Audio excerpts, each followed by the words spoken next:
दिवशी विकास समाज हे ओळख करून द्यायचीच नाही. आपण नेतृत्व करणारी माणसं आहोत ही ओळख जेव्हा तुम्ही निर्माण करा तेव्हा बाकीचा समाज तुमच्या प्रामुख्याने चांगल्या नजरेने त्या ठिकाणी बघेल. मी या ठिकाणी तुम्हाला सांगतो. आणि अत्यंत झाल्यानंतर आमचे ते सगळे संपर्क ऍक्टिव्ह सरपंच आहेत, आमचं सागर आहे, आमच्या माध्यमातून काय चालू वेगळी करताना आम्ही बसून एकदा बघूया. आपण या आपल्या एका समाज आदिवासी वाड्या कशा प्रगत करता येईल, तिथे असणाऱ्या समस्या असतील, छोट्या मोठ्या रस्त्याच्या असतील, पाण्याच्या असतील किंवा कोणत्या योजना मिळवण्याच्या संदर्भात असतील याचाही विचार आम्ही त्या ठिकाणी करू. आमची जबाबदारी दिली आहे. म्हणजे या ठिकाणी भाषण करून गेल्यानंतर आमचं काम संपत नाही. आम्हाला माहिती आहे आमच्या इथल्या सर्व लोकांना त्या त्या योजना मिळाल्या गेल्या पाहिजे. यासाठी आम्ही दिवस मेहनत करत असतो. कदाचित आम्हाला 100 आम्ही तळासाठी प्रयत्न करत असतो, त्यावर 40% मंजूर होत असतात.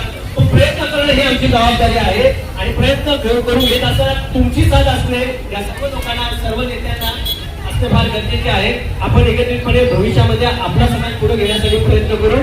पुन्हा एकदा तुम्हाला आदिवासी दिनाच्या शुभेच्छा देतो. जय जवाहर.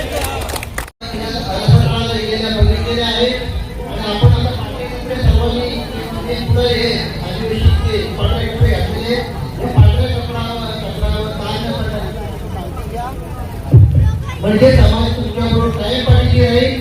या समाजाच्या काही प्रश्न असतील, काही असतील, आम्ही या ठिकाणी सरपंच आणि तुमच्याकडे पदाधिकारी इकडे आहोत, जाऊन त्याचा सामना करून न्याय यायचा प्रयत्न करू. परत एकदा या आदिवासी दिनाच्या आपल्या सर्वांना मनपूर्वक शुभेच्छा. जय आदिवासी. त्यांनी जे संविधान घालून दिलेलं आहे त्या संविधानानुसार प्रत्येकाला अंमलबजावणी करून घेण्याचा अधिकार प्रत्येक समाजातील घटकाला आहे.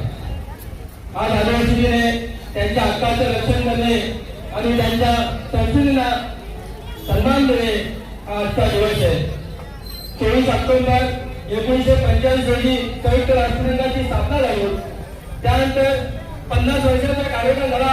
50 वर्षाच्या कार्यकाळामध्ये काही निर्णय घेतले गेले. 50 वर्षांचा असं झालं की आदिवासी समाज हा मुख्य घटकापासून मुख्य प्रवाहापासून वंचित होत चाललेला आहे. आरोग्य शिक्षण समस्या या समस्यापासून बेसाड आहे. या समाजाला सुद्धा मुख्य प्रवाहात आणण्याकरता 9 ऑगस्ट 1994 रोजी आदिवासी जागतिक दिन म्हणून सुरुवात झाली. तेव्हापासून आज आपण आदिवासी जागतिक दिन साजरा करतोय. मित्रांनो,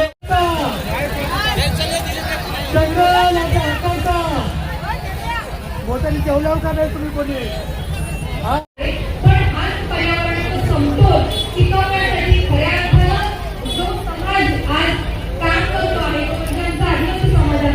आज जंगल, जल, पाणी या सगळ्यांवर महत्वपूर्ण त्यांची सगळं उदरनिर्वाह किंवा त्यांचं पूर्ण जीवनशैली त्याच्यावर असते आणि खऱ्या अर्थानं त्यांचं संरक्षण करण्याची जबाबदारी आपल्या सगळ्यांचीच आहे. पण खूप मोठी जबाबदारी आमच्या आदिवासी बांधून घेत असतो. तर यांच्या बरोबरीने आपण पर्यावरणाचा सुद्धा समतोल राखण्यासाठी सगळ्यांनी एकत्र येऊयात आणि चांगल्या दृष्टीने चांगलं काम करूयात.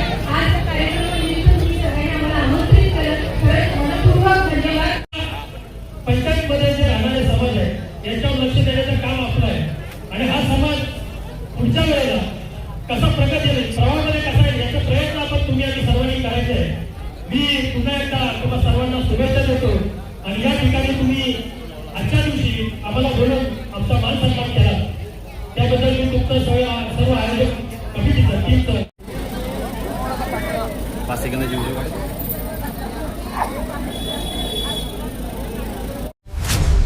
तुम्ही पाहत आहात सम्राट मराठी लाईव्ह.